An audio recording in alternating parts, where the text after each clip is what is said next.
وأنا في حجرتي فأرجل رأسه وأنا حائض رواہ مسلم۔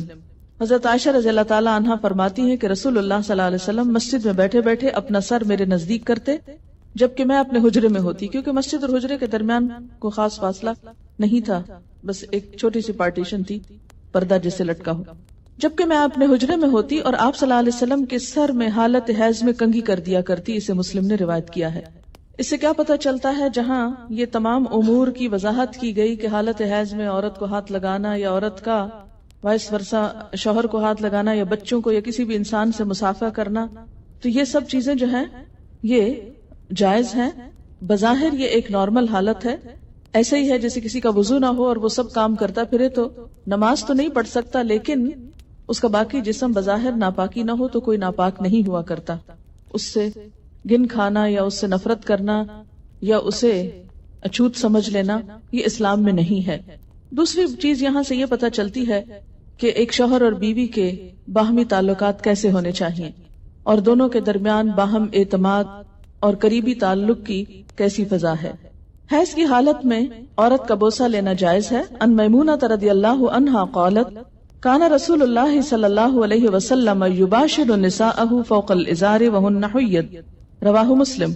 حضرت میمونہ رضی اللہ تعالی عنہا فرماتی ہیں کہ رسول اللہ صلی اللہ علیہ وسلم اپنی ازواج مطہرات سے بوس و کنار فرما لیا کرتے تھے حالانکہ وہ حالت حیض میں ہوتی۔ اسے مسلم نے روایت کیا ہے۔ حالت حیض میں عورت سے نفرت کرنا یا کھانے پینے کا علیحدہ اہتمام کرنا ناجائز ہے، درست نہیں، کیونکہ ویسے بھی اس حالت میں ہارمونل چینج کی وجہ سے عورت کے اندر سٹیبلٹی نہیں ہوتی، بسا اوقات چھوٹی چھوٹی بات پر ناگواری اور دل چھوٹا کرنا اور آنسو بہانا ان دنوں میں عموماً بڑھ جاتی ہے ایسی کیفیت، تو اس میں اگر اس کو بالکل ہی ایک طرف پھینک دیا جائے تو اس سے ازدواجی تعلقات جو ہیں وہ متاثر ہو سکتے ہیں۔ یعنی اس حالت میں عورت صحت کی نسبت بیماری سے قریب تر ہوتی، اور جب بھی کوئی شخص بیماری کی حالت میں یا بیماری سے قریب تر ہو تو وہ زیادہ کیئر، اٹینشن اور محبت کا طلبگار ہوتا ہے۔ اس لیے ان حالات میں عورت سے بالکل بے نیاز ہو جانا، بے پرواہ ہو جانا، اس سے کوئی تعلق نہ رکھنا، یہ اسلام کی تعلیمات اور اسپرٹ کے خلاف ہے۔ حائضہ سے صحبت کرنا منع ہے، یعنی انٹر کورس منع ہے۔ ان انس رضی اللہ عنہ ان الیہود کانوا اذا حاضت المرأة فیہم لم یآکلوها ولم یجامعوہن فی البیوت فسأل اصحاب النبی صلی اللہ علیہ وسلم فانزل اللہ عز وجل ويسألونك عن المحيض قل هو أذن فاعتزلوا النساء في المحيض إلى آخر الآية فقال رسول الله صلى الله عليه وسلم اصنعوا كل شيء إلا النكاح رواہ مسلم۔ حضرت انس رضی اللہ تعالی عنہ سے روایت ہے کہ یہودیوں کے ہاں جب کوئی عورت حائضہ ہوتی تو یہودی اس کے ساتھ کھانا نہ کھاتے نہ گھر میں رہتے۔ صحابہ کرام رضی اللہ عنہم نے رسول اللہ صلی اللہ علیہ وسلم سے مسئلہ دریافت کیا تو اللہ تعالیٰ نے یہ آیت نازل فرمائی کہ لوگ آپ صلی اللہ علیہ وسلم سے حیض کے بارے میں دریافت کرتے ہیں، ان سے کہہ دیجئے وہ ایک بیماری کی حالت ہے، لہٰذا اس میں عورتوں سے علیحدہ رہیں۔ یہ آیت نازل ہونے کے بعد نبی صلی اللہ علیہ وسلم نے فرمایا حالت حیض میں صحبت کے علاوہ معمول کے سارے تعلقات قائم رکھو۔ اسے مسلم نے روایت کیا ہے۔ حائضہ طواف کے علاوہ باقی سارے مناسک حج ادا کر سکتی ہے۔ عن عائشہ رضی اللہ عنہا قالت خرجنا مع رسول اللہ صلی اللہ علیہ وسلم لا نذکر الا الحج فلما جئنا صرف تمست فدخل علی النبی صلی اللہ علیہ وسلم وانا ابکی فقال ما يبكيك قلت لوددت والله انی لم احج العام قال لعلك نفست قلت نعم قال فإن ذلك شيء كتبه الله على بنات آدم فافعلي ما يفعل الحاج غير ألا تطوفي بالبيت حتى تطهري رواہ البخاری۔ حضرت عائشہ رضی اللہ عنہا فرماتی ہیں کہ ہم رسول اللہ صلی اللہ علیہ وسلم کی رفاقت میں حج کے ارادے سے نکلے۔ مقام صرف پر ایک جگہ کا نام۔ مجھے حیض شروع ہو گیا۔ رسول اللہ صلی اللہ علیہ وسلم میرے پاس تشریف لائے، میں اس وقت رو رہی تھی۔ آپ نے پوچھا کیا بات ہے؟ میں نے عرض کیا اگر میں اس سال حج کا ارادہ نہ کرتی تو اچھا تھا۔ حضور صلی اللہ علیہ وسلم نے فرمایا شاید تمہیں حیض آیا ہے؟ میں نے عرض کیا ہاں۔ آپ نے فرمایا یہ ایک ایسی چیز ہے جو اللہ تعالیٰ نے آدم کی بیٹیوں کے لیے لکھ دی ہے، لہذا جب تک پاک نہ ہو جاؤ بیت اللہ شریف کا طواف نہ کرو، باقی سارے مناسک حج ادا کرتی رہو۔ اسے بخاری نے روایت کیا ہے۔ باقی مناسک حج کیا ہیں؟ مثلاً احرام پہننا، اسی طرح عرفات جانا، منا جانا، کنکریاں مارنا، یہ تمام چیزیں درست ہیں، لیکن طواف نہیں ہو سکتا۔ شروع میں صحیح ہو سکتی تھی، لیکن چونکہ اب وہ مسجد کا حصہ ہو گئی ہے اس لیے صحیح کرنا بھی درست نہیں۔ حائضہ نماز پڑھ سکتی ہے نہ روزہ رکھ سکتی، یعنی نہ نماز پڑھ سکتی ہے نہ روزہ رکھ سکتی۔ تو اب کتنی چیزیں منع ہو گئی؟ طواف، نماز، روزہ۔ حیض شروع ہوتے ہی روزہ ختم ہو جاتا ہے، خاص سورج غروب ہونے سے ایک لمحہ ہی پہلے کیوں نہ آئے۔ حیض کی وجہ سے روزہ ختم ہونے کے بعد کھانا پینا جائز ہے، البتہ روزہ کی قضا ضروری ہے۔ حائضہ کے لیے روزہ کی قضا ہے، نماز کی نہیں۔ ہمارے یہاں عام طور پر یہ خیال پایا جاتا ہے نا کہ اگر پیریڈز آ بھی جائیں تو روزہ نہیں توڑنا چاہیے اور کچھ کھانا پینا نہیں چاہیے، اس دن کا ہو جاتا ہے۔ یہ خیال غلط ہے۔ دوسرا یہ کہ یہ کہا جاتا ہے کہ چلیں اگر نہیں کھائے پیئیں گے تو روزے کا ثواب مل جائے گا، ایسی بھی کوئی بات کہیں نہیں لکھی ہوئی۔ جب روزہ ہوا ہی نہیں تو ثواب کائے کا ملا؟ ناپاک حالت میں روزہ رکھنے کا یہ ثواب ہے، الٹا گناہ ہے۔ یعنی ناپاکی میں کس نے روزہ رکھنے کو کہا؟ اور جب روزہ ہی نہیں تو کھانا پینا کیوں حرام کر لیا اپنے اوپر؟ یہ دین میں خود ساختہ پابندیاں ہیں۔ بعض اوقات ایک دم شوگر لیول ڈاؤن ہو جاتا ہے یا کوئی اور تکلیف ہوتی ہے، دوا لینے کی ضرورت ہوتی ہے، تو ایسے میں بے جا کی پابندی کے نہیں روزہ رکھے چلے جاؤ، جیسے عام طور پر ہمارے معاشرے میں یہ چیز پائی جاتی ہے، تو یہ درست نہیں۔ عن ابی سعید الخدری رضی اللہ عنہ قال قال النبی صلی اللہ علیہ وسلم الیس اذا حادت لم تصلی ولم تصم فذلك من نقصان دینها رواہ البخاری۔ حضرت ابو سعید خدری رضی اللہ عنہ کہتے ہیں کہ نبی اکرم صلی اللہ علیہ وسلم نے فرمایا، کیا ایسا نہیں کہ جب عورت کو حیض آئے تو نہ نماز پڑھ سکتی ہے نہ روزہ رکھ سکتی ہے؟ عورتوں کے دین میں کمی کی یہی وجہ ہے۔ اسے بخاری نے روایت کیا ہے۔ یعنی بہرحال جب نماز نہیں پڑھیں گے تو اس کا ثواب تو نہیں نا۔ یہ الگ بات ہے کہ وہ ایک معذوری کی حالت ہے، تو ایسے میں اس کو کمپنسیٹ کرنے کے لیے کوئی ذکر، اذکار اور تسبیحات کثرت سے کرنی چاہیے۔ اس سے نہ صرف یہ کہ وہ ثواب کا نقصان پورا ہوتا ہے، بلکہ جو ڈپریشن کی ایک حالت آنے لگتی ہے اس کا ازالہ بھی ہو جاتا ہے۔ آزما کر دیکھ سکتے ہیں۔ اور نقصان دینہا کے کئی ایک معنی ہیں۔ یہ جو عربی لفظ ہے نا نقصان دین، نقصان عربی میں کمی کو کہتے ہیں۔ قرآن پاک میں آپ نے پڑھا نا وَلَنَبْلُوَنَّكُمْ بِشَيْءٍ مِّنَ الْجُوعِ وَنَقْصٍ مِّنَ الْأَمْوَالِ۔ نقص اردو میں کہتے ہیں خرابی کو، ٹھیک ہے؟ یہ میں اس لیے یہاں پر واضح کرنا چاہتی ہوں کیونکہ بہت سے لوگ جو ان الفاظ کا صحیح معنی اور روح نہیں سمجھتے، وہ بسا اوقات عورتوں کو پرووک کرتے ہیں یہ کہہ کر دیکھو اسلام نے تمہارے ساتھ کیسی زیادتی کی، اور اسلام میں تو عورت کو کوئی حیثیت ہی نہیں دی گئی، اس کے دین میں بھی نقص بتایا گیا۔ تو نقص اور نقصان کمی کے لیے ہے، کسی عیب اور خرابی کے لیے نہیں۔ اب آپ دیکھیے کہ نماز میں تو کمی ہوتی ہے، لیکن اس وقت میں جو ایک تکلیف کی یا اذیت کی کیفیت ہوتی ہے اس کا صلہ بھی ملتا ہے، کیونکہ اللہ تعالیٰ نے لکھ دیا نا یہ۔ تو جو چیز اللہ تعالیٰ کی طرف سے آتی ہے اس پر انسان صبر کرے، جیسے بازو کو پین بہت ہے یا کوئی اور ایسی کیفیت ہے، تو یہ ایسے حالات میں صبر کرنا جو ہے وہ اجر کا سبب ہے۔ اگر ادھر سے کمی ہوئی تو ادھر سے بڑھ بھی گیا اجر، ٹھیک ہے۔ دوسری بات یہ کہ کمی سے مراد نمازوں کی تعداد میں کمی ہے، جس کو آپ بعد میں عام حالات میں نفل وغیرہ پڑھ کے بھی پورا کر سکتے ہیں، یا پھر یہ کہ کمی سے مراد اس اعتبار سے کمی بھی ہے کہ ایک مثلا تہجد کی روٹین آپ بناتے ہیں یا نمازوں میں خشوع خضوع کی روٹین بناتے ہیں، ابھی آپ اس حالت میں ہوتے ہیں کہ نماز چھوٹ جاتی ہے، اب کیا ہو گیا؟ نہ صرف یہ کہ وہ چند دن نمازوں کی کمی ہوئی، بلکہ دوبارہ ایک اچھی حالت میں آنے کے لیے، دوبارہ سے نئی عادت بنانے کے لیے پھر ایک مشکل پڑ جاتی۔ تو بعض اوقات لوگ نماز ہی چھوڑ دیتے ہیں، بمشکل عادت پڑنے لگتی ہے کہ چھٹی ہو جاتی ہے، اور چھٹی ہوتے ہی پھر چھٹی کر لی جاتی ہے ساتھ۔ یہ بالکل ایسے ہی جیسے یہاں آپ کو چھٹی دی جاتی ہے تو آپ کی تسلی نہیں ہوتی جب تک آپ ایک آدھ چھٹی اور ساتھ کر نہ لیں۔ تو یہ ایک انسانی نفسیات بھی ہے۔ اس سے پھر دین میں پیچھے رہنے کا اندیشہ ہوتا ہے۔ یہ بتا کے الارم کیا گیا ہے، نہ کہ کوئی عیب بتانا مقصود ہے۔ کہ اگر آپ کو یہ بتایا جائے کہ آپ کے بزنس میں یا فلاں چیز میں کمی ہو جاتی ہے اس چیز سے، تو آپ کیا سوچتے ہیں؟ بزنس چھوڑ دوں، کام ہی چھوڑ دوں؟ نہیں، آپ سوچتے ہیں اچھا اس کمی کو پھر اور کہاں سے پورا کروں۔ کسی بھی چیز میں جب کسی بھی چیز کی کمی کا سبب بنتا ہے اور اس کو بتایا جاتا ہے یہ کمی ہونے لگی ہے، مثلا اگر کسی کو بتایا جائے کہ مارکیٹ میں فلاں پروڈکٹ نہیں آ رہی ہے جس کی وجہ سے فلاں کی سیل پر اثر پڑ جائے گا اور ایک دم کمی ہوگی، بزنس ڈاؤن ہوگا، تو انسان مایوس ہو کے بیٹھ نہیں جاتا بلکہ کچھ اور سٹرگل شروع کرتا ہے کہ کسی اور طریقے سے کمی پوری کی جائے تو یہاں بھی جب یہ بتایا گیا کہ میں نقصان دینہا، تو اس کا مطلب یہ ہے کہ اس کمی کو کسی اور طریقے سے پورا کیا جائے، یہ ایک خیرخواہی بھی ہو سکتی. اچھا، نماز نہ پڑھنے کا سبب کیا ہے، یا روزہ نہ رکھنے کا، یا مسجد میں نہ جانے کا، یا حج کے دوران طواف نہ کرنے کا؟ تو اس میں آپ دیکھیے کہ طواف بہرحال ایک جسمانی مشقت کا متقاضی ہوتا ہے. ایسی حالت میں بسا اوقات ایکسرشن کرنے سے تکلیف بڑھ جاتی ہے. صحیح کی جہاں رخصت دی گئی اس کا مطلب ہے کہ لازمی کر لے، اگر کسی میں ہمت ہے تو کر لے، نہیں تو نہیں. دوسری بات یہ ہے کہ بسا اوقات بلیڈنگ اتنی زیادہ ہوتی ہے کہ پاک جگہوں کے اندر ناپاکی پھیلنے کا اندیشہ ہوتا ہے. جیسے مسجد میں بیٹھے رہنے سے منع کیا گیا، گزرنے کی بات اور ہے لیکن بیٹھنا، یا پھر یہ ہے کہ طواف کرنا. مساجد جو ہیں یہ عبادت کی جگہ ہے، ٹھیک ہے نا. بہت سے لوگ اس سے بڑا اعتراض کرتے ہیں کہ یہ تو عورت کے ساتھ ڈسکریمنیشن ہے کہ وہ مسجد جا ہی نہیں سکتی اس حالت میں، یہ طواف کر ہی نہیں سکتی. تو آپ دیکھیے کہ مسجد ہو یا حرم ہو، یہ کس لیے بنایا گیا ہے؟ اس کے بنائے جانے کی وجہ کیا ہے؟ عبادت کی جائے. تو جب عبادت ہی نہیں کرنی تو وہاں جانے کا مطلب کیا ہے؟ پہلی بات تو یہ. دوسری بات یہ ہے کہ ضرورتاً گزرنے سے منع نہیں کیا.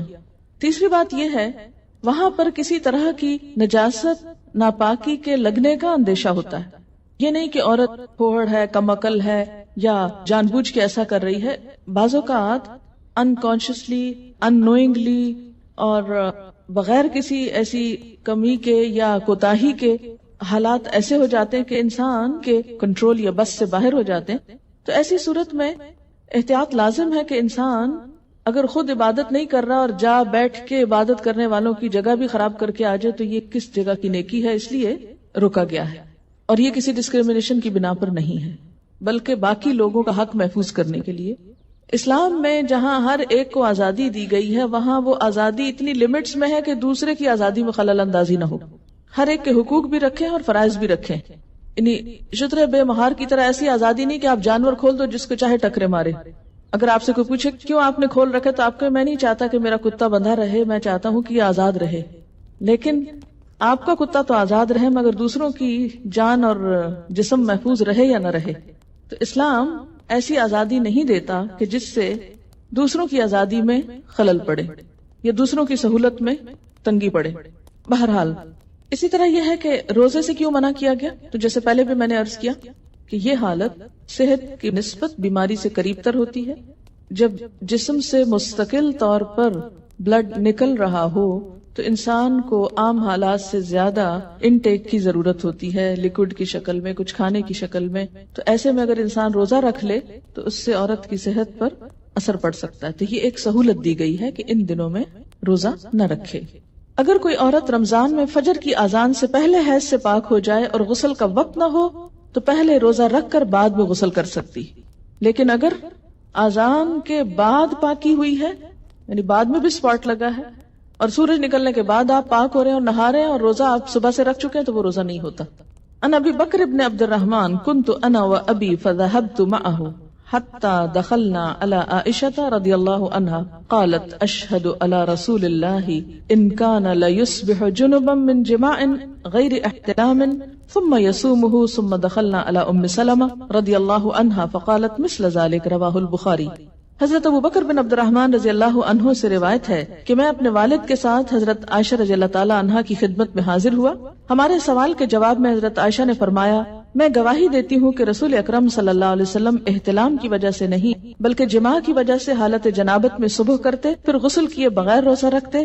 اس کے بعد ہم دونوں حضرت ام سلمہ رضی اللہ تعالی عنہا کی خدمت میں حاضر ہوئے تو انہوں نے بھی ایسا ہی فرمایا.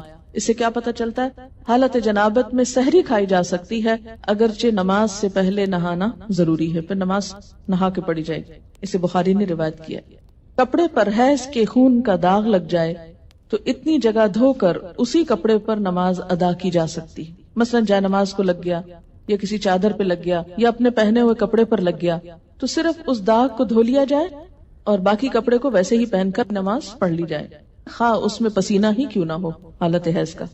ان عائشہ رضی اللہ عنہا قالت كانت احدانا تحید ثم تقترس الدم من ثوبها عند طهرها فتغسله وتندح على سائره ثم تصلي فيه رواه البخاری. حضرت عائشہ رضی اللہ تعالی عنہا فرماتی ہیں کہ جب ہم میں سے کسی کے کپڑے حیض کے خون سے آلودہ ہو جاتے تو غسل کے بعد ہم خون کپڑے سے کھرش ڈالتی، پھر وہ جگہ پانی سے دھو ڈالتی اور سارے کپڑے پر پانی چھڑک کر اس میں نماز پڑھ لیتی۔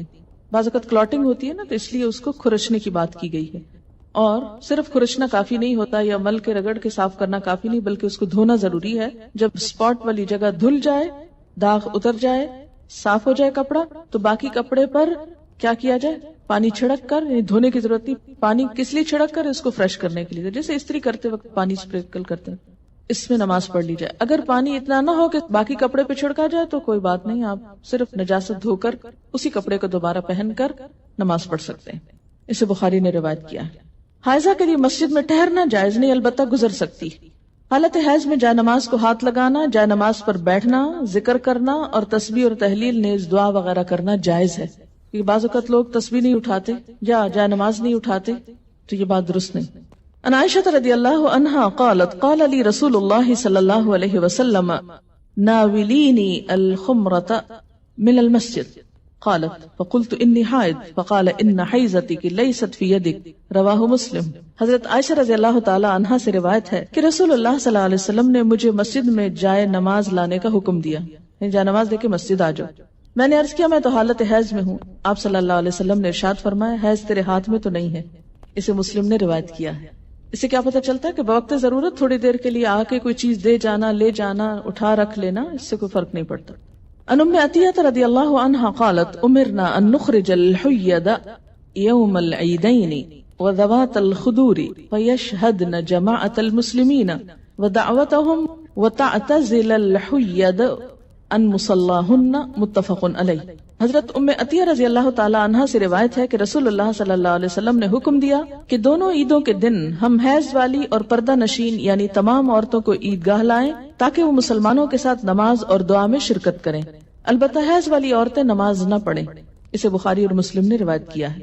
تو اس سے کیا پتہ چلتا ہے کہ پیچھے ایک طرف کو بیٹھنا جہاں 5 وقت نماز نہ ہوتی ہو، کیونکہ بسا اوقات مسجد کے کچھ ایریاز ایسے ہوتے ہیں جو صرف عید کے دن استعمال ہوتے ہیں یا کسی بڑی گیدرنگ کے موقع پر، تو ایسے میں ایک کونے میں بیٹھ جانا اس میں حرج نہیں، لیکن مین مصلی والی جگہ پر آ کر بیٹھنا درست نہیں۔ جیسے باہر کے ملکوں میں اسلامک سینٹرز جو ہیں اور مساجد یہ ساتھ ساتھ ہوتے ہیں، ایک ہال نماز کے لیے استعمال ہوتا ہے، باقی جگہ کلاسز کے لیے استعمال ہوتی ہیں یا لائبریریز ہوتی ہیں یا کمیونٹی ہال ہوتا ہے، تو اس میں وہ جگہ جس پر دن میں 5 دفعہ نماز جماعت سے ہوتی ہو وہاں بس جانا منع ہے، باقی پوری بلڈنگ میں اوپر نیچے گھومنا پھرنا اور بیٹھنا درست ہے۔ عید کے موقع پر نماز کے لیے سب کو نکلنے کا حکم دیا گیا، جس میں حیض والی اور پردہ نشین عورتوں کو بھی کہا گیا کہ نکلیں، جو کبھی نہیں نکلتی وہ بھی نکلیں تاکہ مسلمانوں کے ساتھ نماز اور دعا میں شرکت کریں، البتہ حیض والی عورتیں نماز نہ پڑھیں۔ تو اس سے کیا پتہ چلتا ہے کہ عیدگاہ تک جانا، وہاں بیٹھنا اور دعا میں شریک ہونا ایسی عورتوں کے لیے بھی جائز ہے۔ حیض کا خون نہ لگے تو حائضہ کے کپڑے پاک رہتے ہیں جنہیں دھوئے بغیر نماز پڑھی جا سکتی۔ حائضہ کا دوپٹہ یا چادر اوڑھ کر دوسری عورت نماز پڑھ سکتی۔ ان میمونہ رضی اللہ عنہا قالت کان رسول اللہ صلی اللہ علیہ وسلم یصلی فی مرط بعدہ علی و بعدہ علیہ وانا حائض، متفق علیہ۔ حضرت میمونہ رضی اللہ عنہا فرماتی ہیں کہ رسول اللہ صلی اللہ علیہ وسلم جس چادر میں نماز پڑھتے اس چادر کا ایک حصہ مجھ پر اور ایک حصہ آپ پر ہوتا اور میں حالت حیض میں ہوتی۔ اسے بخاری اور مسلم نے روایت کیا ہے، یعنی ایک ہی چادر شیئر کرتے تھے، اور اس وقت جب کہ حضرت میمونہ حیض کی حالت میں ہوتی تو اس سے کیا پتہ چلتا ہے کہ ایسا کپڑا جو کسی حائضہ عورت کا ہو اس میں نماز ادا کرنا درست ہے۔ مثلاً بعض اوقات آپ جیسے عید کے موقع پر اچھے کپڑے پہنتے ہیں، کسی شادی وغیرہ کے موقع پر بعد میں دوبارہ ان کو پہننے کا موقع آتا ہے تو ان کو پہن کر نماز بھی ادا کر سکتے ہیں، اس میں کوئی حرج نہیں، صرف یہ کہ نجاست نہ ہو۔ حیض سے پاکیزگی حاصل کرنے کے بعد اگر خاکی یعنی براؤن یا زرد یعنی یلوش پانی خارج ہو تو دوبارہ غسل کرنے کی ضرورت نہیں۔ ان ام عطیہ رضی اللہ عنہا قالت کننا لا نعد القدرۃ والصفرۃ بعد الطہر شیئا، رواہ ابو داود۔ حضرت ام عطیہ رضی اللہ عنہا فرماتی ہیں حیض سے پاکیزگی حاصل کرنے کے بعد خاکی یا زرد رنگ کے پانی کو ہم کوئی اہمیت نہیں دیتی تھی۔ اسے ابو داود نے روایت کیا، یعنی آپ اپنے مقررہ ایام پر پاک ہو گئی، نہائی، نماز پڑھی، اور پھر کچھ گھنٹے گزرنے کے بعد یوں معلوم ہوا کہ یلوش ڈسچارج پھر ہوا ہے تو اس کو کنسیڈر کرنے کی ضرورت نہیں، اب دوبارہ نہانے کے لیے زحمت نہ کرے۔ حیض سے پاکیزگی حاصل کرنے کے لیے بے جا اجلت اور بے جا تاخیر دونوں سے کام نہیں لینا چاہیے. بے جا اجلت کا کیا مطلب ہے کہ انڈیو جلدی، یعنی ہے کب پاک ہوگی، کہیں نماز نہ چلی جائے، کہیں روزہ نہ چلا جائے، اچھا نہا لی، پھر دیکھا کہ ابھی تو نہیں پاک ہوئے، پھر نماز چھوڑ دی، پھر روزہ توڑ دیا، پھر نہا لیا. تو یہ کھیل نہیں بنانا چاہیے اس کو. اسی طرح بے جا تاخیر کے پاک بھی ہو چکے ہیں لیکن نہائی نہیں رہے، محض سستی کے مارے کہ اچھا ایک دو نمازیں اور چھوڑ لیں، آرام کر لیں، تو ایسا نہیں کرنا چاہیے. غسل حیض میں تاخیر ہونے پر قضا نمازیں ادا کرنا چاہیے. یعنی اگر کسی وجہ سے پانی ختم ہے، پانی نہیں ہے، یا کئی سفر کی حالت میں ہے کہ ٹائم پہ نہیں پہنچے آپ کہ نہا سکیں، یا کوئی وجہ بن گئی، یعنی جان بوجھ کے نہیں ہو گیا ایسے، تو پھر کیا ہے، جب نہا چکے تو پچھلی نماز لوٹائیں. کن النساء يبعثن الى عائشة رضی اللہ عنها بالدرجة فيها الكرس فيها السفرة فتقول لا تعجلن حتى ترين القصة البيضاء تريد بذلك الطهر من الحيضة رواہ البخاری. خواتین رسول اللہ صلی اللہ علیہ وسلم کی زوجہ محترمہ سیدہ عائشہ رضی اللہ تعالی عنہا کے پاس ڈبیا میں روئی رکھ کر بھیجتی جس میں ابھی کچھ زردی باقی ہوتی، تو حضرت عائشہ فرماتی جب تک صاف شفاف پانی نہ دیکھ لو اس وقت تک طہر حاصل کرنے کے لیے جلدی سے کام نہ لیا کرو. یعنی جب تک بالکل صاف نہ ہو جائے انسان اس وقت تک نہانے میں جلدی نہیں کرنی چاہیے. سیدہ عائشہ رضی اللہ تعالی عنہا کی مراد حیض سے طہارت حاصل کرنا ہوتی تھی. القصۃ البیضاء کا لفظ دیکھ رہے ہیں یہاں پر آپ عربی عبارت میں، یہ انہوں نے معیار بتایا، حتی ترینا القصۃ البیضاء، وائٹ ڈسچارج. قال ابن عباس رضی اللہ عنہما تغتسل وتصلی ولو ساعة من النهار ويأتيها زوجها اذا صلت الصلاة اعظم رواہ البخاری. حضرت عبداللہ بن عباس رضی اللہ تعالی عنہما فرماتے، یہ دونوں اب صحابیوں کے فتوے ہیں کہ مستحاضہ حسب عادت ایام حیض کے بعد غسل کر کے نماز پڑھے. مستحاضہ کون ہوتی؟ حیض کے علاوہ جو بلیڈنگ ہوتی ہے بیماری کے طور پر وہ استحاضہ کہلاتی ہے. یعنی سارا مہینہ سپاٹنگ ہوتی رہتی ہے. تو اس میں کیا ہے کہ جو حیض کے ایام ہیں جن میں بلیڈنگ فرق ہو جاتی ہے، مثلا تھکنس ہے یا اس کی اور علامات معلوم ہوتی ہیں، یا اس بیماری کے شروع ہونے سے پہلے ایام حیض کی جو ڈیٹس تھی یا جو عادت تھی اس کے مطابق نہا لے اور باقی دنوں میں نماز پڑھتی رہے خواہ سپاٹنگ ہوتی ہے. حضرت عبداللہ بن عباس فرماتے ہیں کہ مستحاضہ غسل کر کے نماز پڑھے خواہ ان کی ایک گھڑی باقی ہو، مثلاً سورج غروب ہونے میں 5 منٹ ہے اور اب وہ نہا کر نکلی تو پڑھے اثر. جب عورت نماز ادا کر چکے تو پھر شوہر اپنی بیوی سے صحبت کر سکتا ہے کیونکہ نماز افضل ہے، اسے بخاری نے روایت کیا ہے. حائضہ پاکیزگی کی حالت میں جس نماز کے اول یا آخر وقت میں سے ایک مکمل رکعت ادا کرنے کا وقت پالے اس وقت کی قضا نماز اسے ادا کرنی چاہیے. مثلا ظہر کی اذان ہو چکی، آدھا گھنٹہ گزر گیا، آپ نماز پڑھنے جا رہے تھے، پتہ چلا پیریڈز ہو گئے، اب نماز تو نہیں پڑھ سکتے، لیکن چونکہ وقت نماز کا داخل ہو چکا تھا اس لیے یہ نماز آپ کی ذمہ ہو گئی. اب جب آپ پاک ہوں گے تو یہ نماز دہرائیں گے. یہ پتہ ہے آپ کو پہلے سے؟ یہ دیکھیں اکثریت نہیں بول رہی ہے. اس سے اندازہ کریں کہ ہم اپنے دین کے فرائض کو کس حد تک جانتے ہیں اور ہمارے بڑوں نے ہم کو کیا بتایا. اور اگر ایسی باتیں کلاس میں کی جائیں تو پھر یہ شرم و حیا کے خلاف. دیکھیں کہ یہ مسائل پڑھائے اس لیے جاتے ہیں کہ انسان فرائض میں کوتاہی نہ کرے، کیونکہ فرائض کی پوچھ ہے قیامت کے دن. اور اسی طرح اگر عصر کا وقت مثلا ختم ہونے سے آدھا گھنٹہ پہلے پاکی حاصل کی، اب نہانے میں 20 منٹ لگ گئے، 10 منٹ باقی ہیں، اور جتنی دیر میں مصلی بچھایا مغرب کی نماز ہو گئی. بعض اوقات ایسا نا سردی ہوتی ہے، دروازے بند کرتے جائے نماز بچھاتے کرتے ٹائم ہو جاتا ہے، اتنے میں اذان ہوگی، اب مغرب پڑھ کے کیا کرے؟ عصر قضا پڑھے. عن ابی ہریرہ قال قال رسول اللہ صلی اللہ علیہ وسلم اذا جئتم الى الصلاة ونحن سجود فاسجدوا ولا تعدوها شيئا ومن ادرک الرکعة فقد ادرک الصلاة رواہ ابو داود. حضرت ابو ہریرہ رضی اللہ عنہ کہتے ہیں کہ رسول اللہ صلی اللہ علیہ وسلم نے فرمایا جب تم نماز کے لیے آؤ اور ہم سجدہ میں ہو تو تم بھی سجدے میں شامل ہو جاؤ اور اس کو رکعت شمار نہ کرو. البتہ جس نے ایک رکعت جماعت کے ساتھ پالی اس نے پوری جماعت کا ثواب پا لیا. اسے ابو داؤد نے روایت کیا ہے. نماز کا اول وقت پانے سے مراد یہ ہے کہ اگر ایک عورت سورج غروب ہونے کے اتنی دیر بعد حائضہ ہوتی ہے کہ نماز مغرب کی ایک رکعت ادا کر سکے، اسے حیض ختم ہونے کے بعد اس نماز مغرب کی قضا ادا کرنی چاہیے. آخر وقت پانے سے مراد یہ ہے کہ اگر ایک عورت سورج طلوع ہونے سے اتنی دیر پہلے پاک ہوتی ہے کہ وہ نماز فجر کی ایک رکعت پڑھ سکے تو اسے وہ نماز فجر ادا کرنی چاہیے. یعنی آخری وقت میں بھی اگر ایک رکعت پڑھنے کا وقت ہو تو سمجھے کہ وقت ہے، کپڑے پر حیض کا خون لگ جائے تو اسے اچھی طرح صاف کر کے اسی میں نماز پڑھی جا سکتی ہے. کپڑے سے حیض کا خون صاف کرنے کا طریقہ یہ ہے. ان اسماء بنت ابی بکر رضی اللہ عنہما قالت جاءت امرأة الى النبي صلی اللہ علیہ وسلم فقالت احدانا يصيب صوبها من دم الحيضة كيف تصنع به فقال تحته ثم تقرصه بالماء ثم تندحه ثم تصلي فيه متفق علیہ. حضرت اسماء بنت ابی بکر رضی اللہ عنہما کہتی ہیں کہ ایک عورت نبی اکرم صلی اللہ علیہ وسلم کے پاس آئی اور عرض کیا اگر کسی کے کپڑے پر حیض کا خون لگ جائے تو وہ اسے کیسے صاف کرے؟ رسول اللہ صلی اللہ علیہ وسلم نے فرمایا پہلے اسے اچھی طرح کھرچے، پھر اسے پانی سے مل کر دھوئے، اس کے بعد اس پر پانی چھڑکے، پھر اس میں نماز پڑھ لے. اسے بخاری اور مسلم نے روایت کیا ہے. یاد رکھیے کہ اس زمانے میں صابن اور ڈٹرجنٹس اتنی وافر مقدار میں نہیں ہوتے تھے، تو عام طور پر لوگ کپڑوں کے داغ اتارنے کے لیے یا نجاست دور کرنے کے لیے پانی ہی کا استعمال کرتے تھے. لیکن جہاں صابن ہو تو صابن ملا جا سکتا ہے یا کچھ اور. لیکن جو کچھ بھی استعمال کریں، نجاست کا جو اثر ہے اسے اتنا نکل جانا چاہیے کہ اس کے بعد جو پانی ڈالا جائے تو پر صاف پانی نکلے، کچھ اور رنگ ونگ اس میں سے نہ آئے، تب وہ پاک ہوتا ہے. غسل سے پہلے حائضہ سے صحبت کرنا منع ہے، خواہ ایام حیض کی مدت کم ہو یا زیادہ.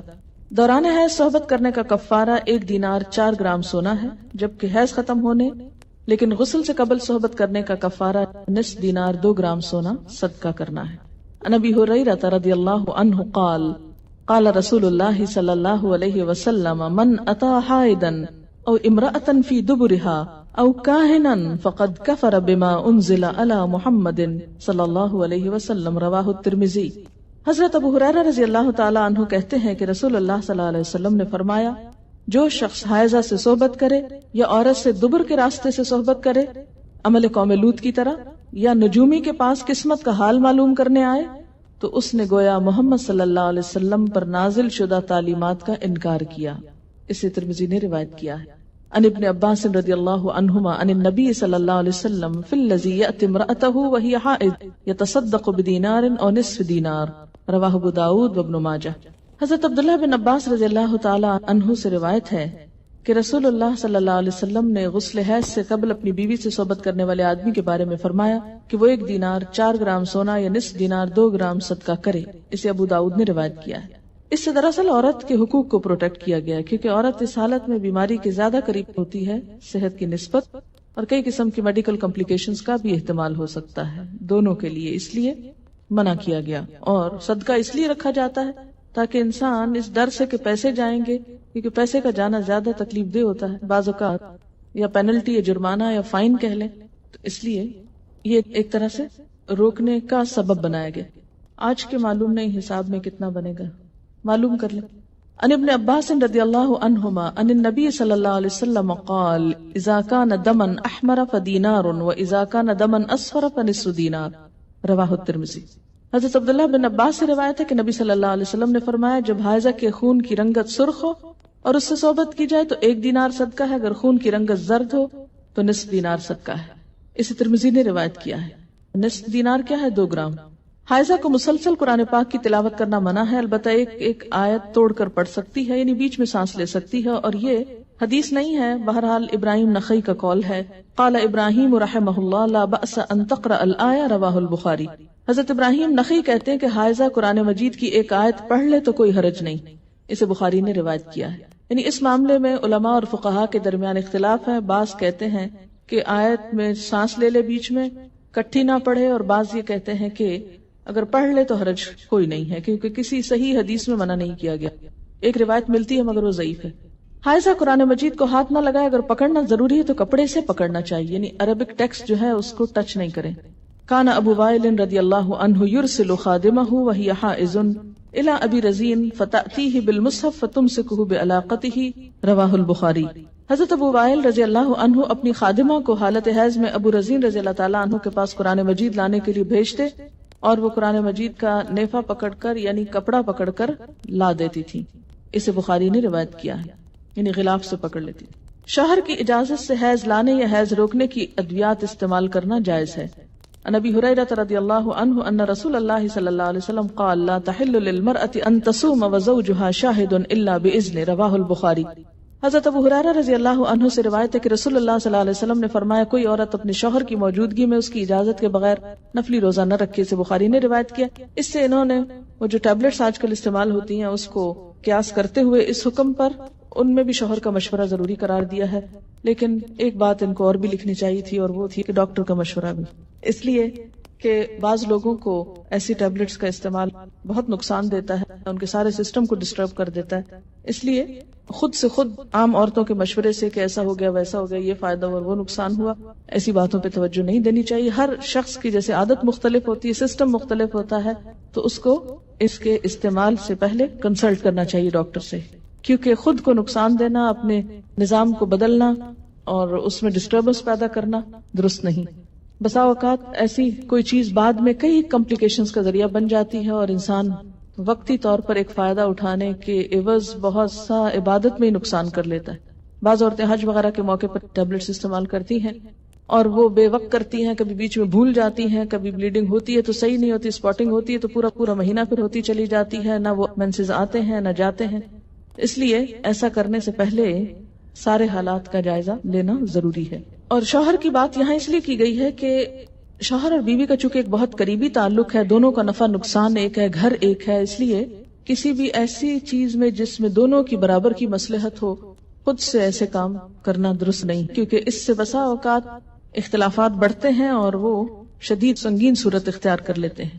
دوران حیض بیوی کو طلاق دینا منع ہے. ان عبداللہ ابن عمر انه طلق امرأته وهي حائض على عهد رسول الله صلی اللہ علیہ وسلم فسأل عمر بن الخطاب رسول الله صلی اللہ علیہ وسلم عن ذلك فقال رسول الله صلی اللہ علیہ وسلم مره فليراجعها ثم ليمسكها حتى تطهر ثم تحيض ثم تطهر ثم ان شاء امسك بعد وان شاء طلقها قبل ان يمسها فتلك العدة التي امر الله ان تطلق لها النساء. رواہ البخاری. حضرت عبداللہ بن عمر رضی اللہ عنہما سے روایت ہے کہ انہوں نے نبی صلی اللہ علیہ وسلم کے زمانے میں اپنی بیوی کو حالت حیض میں طلاق دی. حضرت عمر بن خطاب نے اس کے بارے میں نبی صلی اللہ علیہ وسلم سے مسئلہ دریافت کیا. آپ نے فرمایا عبداللہ سے کہو کہ اپنی بیوی سے رجوع کر لے اور حیض سے پاک ہونے تک اسے اپنے پاس رکھے. پھر جب حیض آئے اور اس سے پاک ہو جائے تب چاہے تو صحبت کرنے سے پہلے طلاق دے، چاہے تو اپنے پاس رکھے. یہی مطلب ہے اللہ تعالیٰ کے اس حکم کا کہ عورتوں کو ان کی عدت پر طلاق دو. اسے بخاری نے روایت کیا. اس سے کیا پتہ چلتا ہے کہ طلاق ہو تو جاتی ہے، لیکن حکم کیا ہے کہ اگر ایسا ہو جائے تو رجوع کیا جائے. ٹھیک ہے، کیوں؟ اس لیے کہ اس حالت میں جیسے کہ پہلے بھی میں نے عرض کیا کہ عورت فزیکلی بھی انفٹ ہوتی ہے اور ویسے بھی اس کا مورائل ڈاؤن ہوا ہوتا ہے، نفسیاتی طور پر اسپرچولی بھی وہ بہت لو فیل کرتی ہے، چڑچڑاپن بھی مزاج میں بڑھ جاتا ہے، تو لڑائی کے امکانات بھی بڑھ جاتے ہیں. ایسے میں شوہر کو سوچ سمجھ کے زندگی کے اس تعلق کے بارے میں کوئی فیصلہ کرنا چاہیے. اول تو منع کیا گیا، اور اگر کوئی شخص یہ ایسی غلطی کر بیٹھے تو اسے کیا کہا گیا کہ وہ رجوع کرے.